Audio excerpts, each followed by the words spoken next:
Well, you married Phil in 1941, is that true? Yeah, 41. We're married 45 years. How did you meet? We met through Jack Oakey. Oh, yeah, your co-star in Great American Broadcast. Yeah, he always said, you'd like Phil a lot, so. But we had our differences before. I had a dog. I lived in Encino, he lived in Encino, and we each had a Doberman Pinscher, and when I'd go to work, my Doberman used to go down into the little city of Encino around the markets there. Everybody loved it. And evidently they met down there, and they had a big fight, so Phil called me and told me I should keep my dog at home, and I told him a few things. And so we didn't get along for a long time, and then we finally started dating, and that was it. Well, I don't see how he could have resisted you anyway. I don't know, he was pretty mad. Well, that's just a couple of dogs fighting there. Yeah, right, well, my dog loves your dog.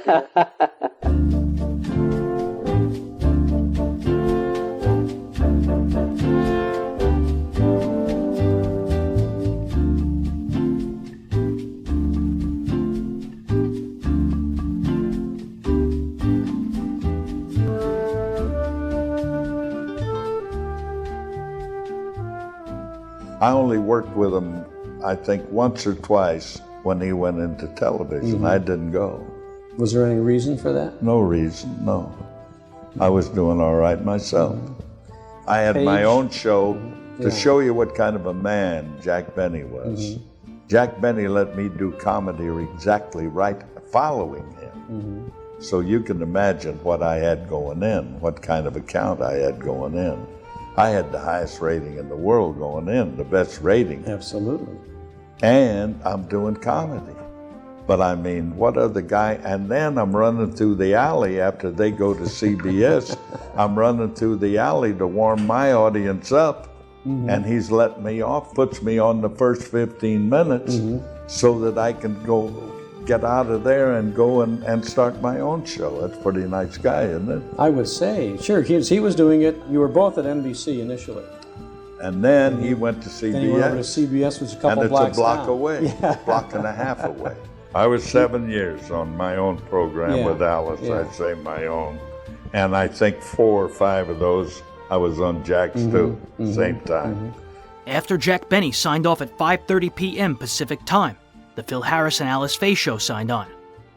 Benny's famous band leader joined the Fitch bandwagon in 1946. In October of 1948, he and starlet wife Alice Faye were given name billing.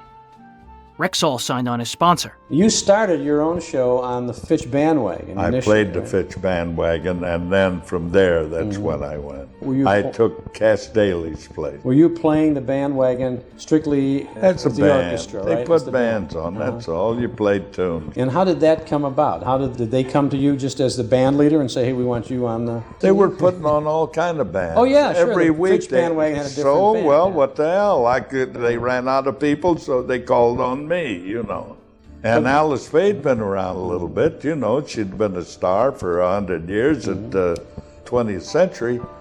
That month, their rating was 21.2, fourth highest on the air, and a point higher than Benny's. Good health to all from Rexall.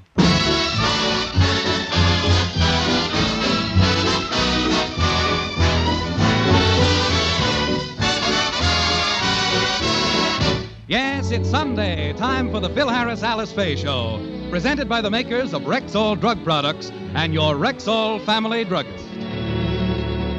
Good evening.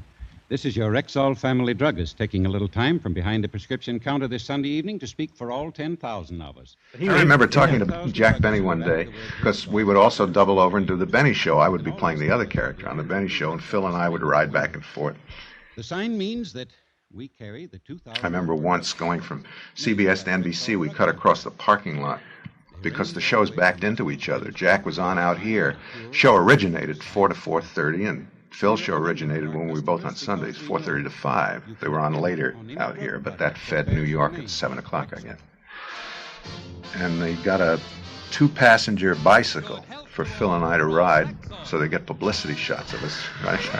We almost blew both shows because neither of us can handle a bike.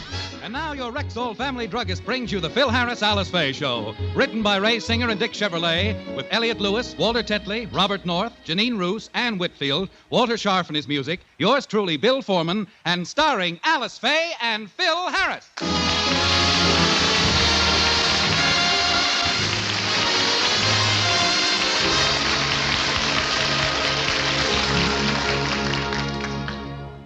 It is 4 o'clock in the Harris household, and the children have just arrived home from school. They're an hour late, and Phil and Alice are a little upset.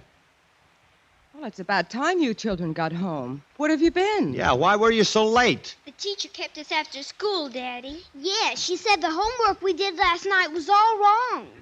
So? My children can't grasp the simple things they teach in the elementary grades. The trouble is you don't pay no attention. You think you know everything. You won't listen to your elders. Now, after this, if you have any trouble, come to me with your homework. That's what we did last night, Daddy. Oh. And what makes your teacher so sure it was wrong? She said George Washington was our first president, not Petrillo.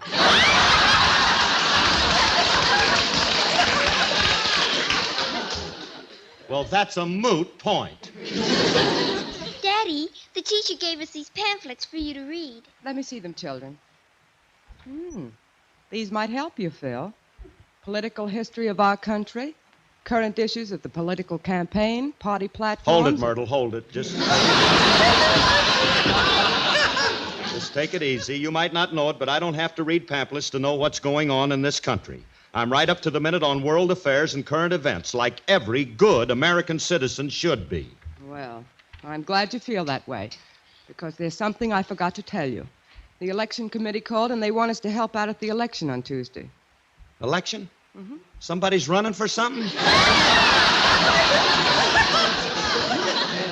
We're voting for a president. They want me to work at the polls, and they want you to go around the neighborhood and get the people to vote. Oh, but Alice, I can't be bothered with that stuff. Let somebody else do it. Phil, that's not the right attitude. This is an important election. That's right, Daddy. The teacher says it's the duty of everyone to do their part. Please do it, Daddy. We'll be proud of you. You'll be running the election and helping to pick the president. Yes, Phyllis, but I can... Running the election, huh? I'll be picking a president, huh? Well, if it's up to me to pick him, we don't need no election. We'll call the whole thing off. I'll make big changes. Bill. Yes, big changes. I'll make a clean sweep of the whole country. Bill, stop swinging your arms. If anybody came in and Yes, sir, I'll sweep everything. Look what you did. Oh, well, gee, I didn't know that anybody was in back of me. It's my brother William. You knocked him out. Oh, as I was saying, I'll sweep everybody in the country. Phil, don't let him lie there. Help him up. Okay. How is he, Phil? How is he? Is he unconscious? With Willie, it's hard to tell. Yeah, he's out all right, honey, but I'll bring him to. Well, hurry, Phil. Rub his wrist. Slap his face. Not with your fist. Oh, all right. Come on, Willie. Willie, come on, snap out of it. Willie, come on, snap. I'm sorry it happened. I didn't even know you were there, and I... Well, Willie, say something, Willie. Speak to me. Good morning, Philip. For that, I had to bring him, too. I'm glad you're all right, Willie. It was an accident. I don't believe it. I think he did it on purpose. Oh, don't be ridiculous. Phil would never hit you on purpose. Would you, Phil? Nah. He was just carried away with himself when I told him about his being appointed to the election committee. Yes, sir, and they showed great judgment. Who could do a better job of getting those women out to vote? Why, I'll have them dames eaten out of my hand. All I got to do is call at their homes, turn on that Harris charm, and I'll have all them women coming... Buster. Hold it! Philip, frankly, I don't think the committee made a very wise choice. The importance of voting in this election should be explained to the people, and I don't think you're capable of doing it. I doubt if you even know who's running. I don't know who's... Oh, Oglethorpe. Homer J. Oglethorpe, please. Go buy yourself a new snuff box. If you know, answer me. Who is running? Oh, you don't know, huh? Well, of course I know. Among the candidates, Thomas E. Dewey, Harry Truman, Henry Wallace, Norman Thomas, and J. Strom Thurmond. But of course. I hope you know, Phil. I didn't want to tell you, but several of the committee members questioned your ability to do the job. In fact, a few of them are coming over this evening. They question my ability. My ability. Well. This is the sort of a thing that cuts a man to the quick. Phil, they're just coming over to find out if you're capable of handling it. You have to have a knowledge of politics in case people ask questions. Let them ask questions. Let them ask questions. Let them interrogate me. What was that last word? Me. Yeah, me.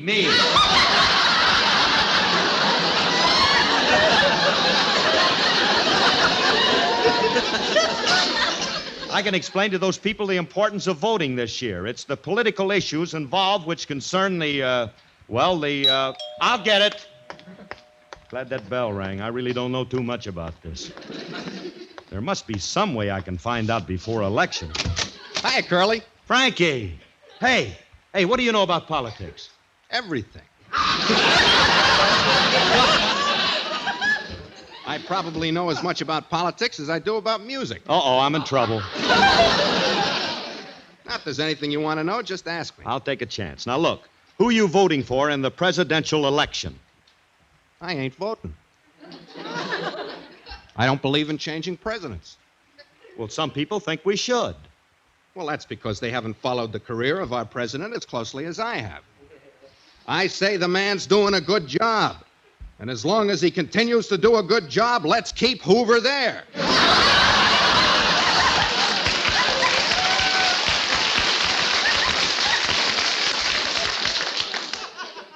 Frankie.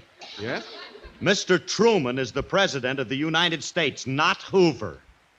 Oh, of course. I was thinking of Canada.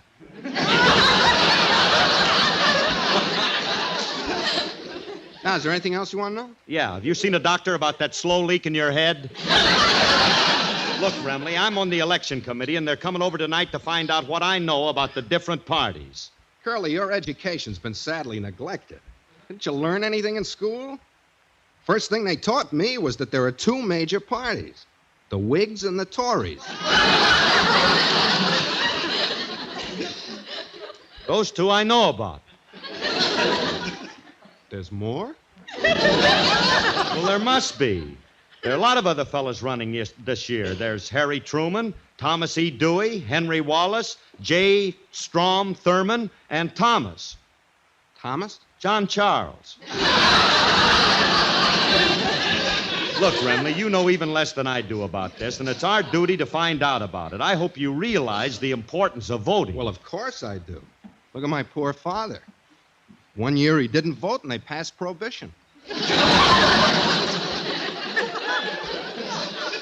And what's wrong with prohibition? I mean, worse things than that can happen. Like having an atom bomb go off in your hand or something. I mean, after all, Remley, you don't know anything. Don't you know anybody that I can talk to who knows politics? Well, why do you have to know about it? Well, because we have to know what we're doing when we vote. If we pick the wrong guy, we can get into as much trouble as people did when they had that Nebuchadnezzar. What was wrong with him? Well, besides his name. What was wrong with him? Oh, Nebuchadnezzar was the king of Babylon. Radio writer, director, and actor Elliott Lewis played Frank Remley in a take on Phil's real-life band member. Remley had worked Benny's show, who often singled him out for critical comment. Harris's character was lazy, shiftless, stupid, and alcoholic, and Remley, though never given a voice on Benny's program, became the point man for Harris's virtues. On The Harris Show, the Frank Remley gag was expanded into a speaking role. Remley played the part in the first episode, but it didn't work.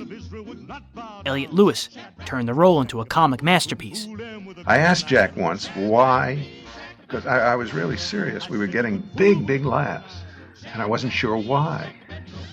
I was very happy that we were getting laughs, and so was Phil, and so were the writers. But I wasn't sure why, and I asked Jack. And he said, well, I think it's because the two of you, when there's a really difficult situation, do and say what everybody would really like to do and say if they had the nerve. And they don't have the nerve, so they laugh because you really do, and you just do. And it's funny that way. And I'll tell you something else about Elliott Lewis. He is a very astute guy. And he said at the time, and he's lived it out, that he would never work with anybody after me. And he never did. Yeah, we were like clockwork. See, he did the Mully guy and 2 or 3 things on the Benny show when I was on that show. And then when we came in, we fit together like a glove. And like he said, and he had say several occasions to work with other people, and he said, no, not after Phil. And then he went into producing, as you know.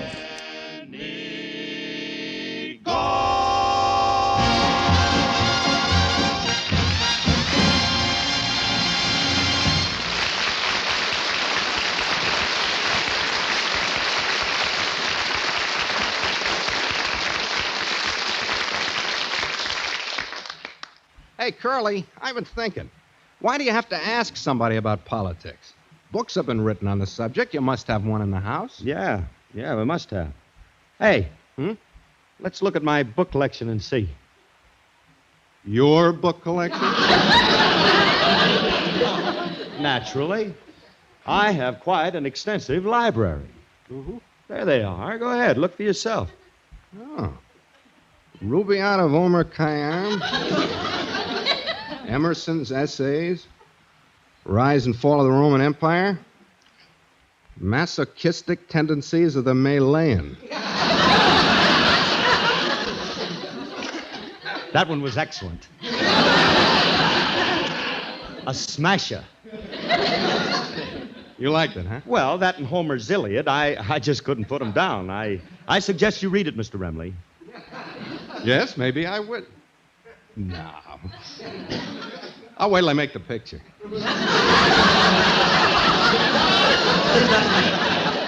See what else you got here. The architectural influence of the Elizabethan era. The Rover Boys at Tehachapi. Curly. The cast also featured Gale Gordon, Robert North, Jeanine Roose, Ann Whitfield, and Walter Tetley. I need to ask you about Walter Tetley. Now, he was on the Gildersleeve radio show as Gildersleeve's nephew, Leroy. And he was a wise kid on that show. But kid. On your show, he was the grocery boy. Brung the groceries. Julius Abruzio. Yeah, that brung the groceries. Miss Faye, he said. It was funny. Alice, I've been thinking about it, and, hey, maybe I shouldn't serve on that committee. Oh, but, Phil, I think you should. It's important to call at people's homes and get them out to vote. I know that, but they're going to ask me questions, and if I can't answer them, they won't even let me in their homes. How much time did you have to devote to that radio show, generally speaking? We had a rehearsal on Friday, and then we rehearsed Sunday morning, and then we did the show Sunday afternoon. So it was basically 2 days. Yeah. You never saw the script before you walked in on Friday, probably. Never. Of course, the characters were so well defined. Yeah, after a while, we fell into it. One of the highlights was your song and Phil's song, too, but that's what we look forward to in every show, that the musical breaks. And we had Walter Scharf, and with his, music. He was a wonderful, wonderful arranger, Walter. We'll make like we're married. Put your head on my shoulder. I'll put my arm around you. Is it comfy, dear? Yes, darling. Wait! We ain't gonna do it that way, Remley.